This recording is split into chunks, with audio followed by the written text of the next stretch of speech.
Halika at tingnan. Mga kapatid, mga kaibigan, narito na naman ang inyong lingkod, Father Bob, isang paring Karmelita. Purihin natin si Jesus, Maria at Jose. Napakagandang tingnan natin ng mabuti ang ating patuloy na pakikipag-ugnayan sa Diyos sa pamamagitan ng ating patuloy na pakikipag-ugnayan din sa bawat isa. Sa araw na ito, araw ng Sabado, nasa ika-24 na araw na tayo sa buwan ng Agosto 2024.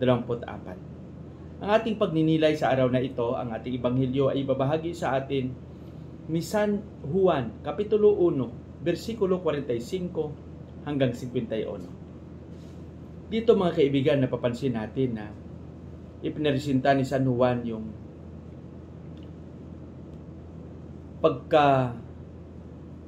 pagtatanong, pagkamangha ni Nathaniel kay Jesus. Kaya nga sinabihan siya, halika at tingnan.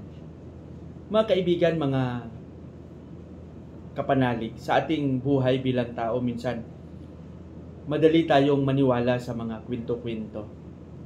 At minsan yan din ang dahilan kung bakit nagkaroon tayo ng hindi magandang pakikipag-ugnayan sa bawat isa.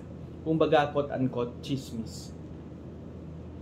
Siguro malaking hamon ito sa ating lahat na pag may marinig tayong mga kwento tungkol man sa atin o tungkol sa iba, mas magandang bago natin paniwalaan, tanungin muna natin ang ating mga sarili para makita natin kung ang narinig natin ay may katotohanan. Una, sino ba ang nagsalita? Pangalawa, para sa akin, saan ba galing ang kwento na kanyang narinig? Kaya, kung tayo ay interesado doon sa mga naririnig natin, tayo mismo ay maghanap ng paraan na malaman ang katotohanan. Pakinggan din natin ang tao na ikinikwento sa iba. Mas mainam na galing mismo sa ating puso, galing mismo sa ating personal na pagsisiyasat ang pagkakilanlan natin sa katotohanan. Kaya nga sabi ni Jesus, halika. Sabi ni Felipe, halika at tingnan. Dahil yung kwento ay iba sa katotohanan.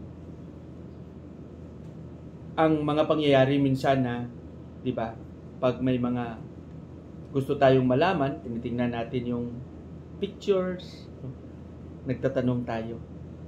Pero maunawaan natin ang kabuuan ng ating hinahanap kung tayo mismo ang makakita at tayo mismo ang makaranas nito. Amen? Sana maging masigasig tayo at maging mabuti sa ating panindigan bilang binyagan. Pagpalain nawa tayo ng Panginoon sa ating panalangin. Panginoong Hesus, turuan mo kaming magkaroon ng kaalaman at tapat na hangarin upang makita ang katotohanan ito. Ang katotohanan na ikaw ay palaging nasa aming puso at nasa sa amin lahat. Amen.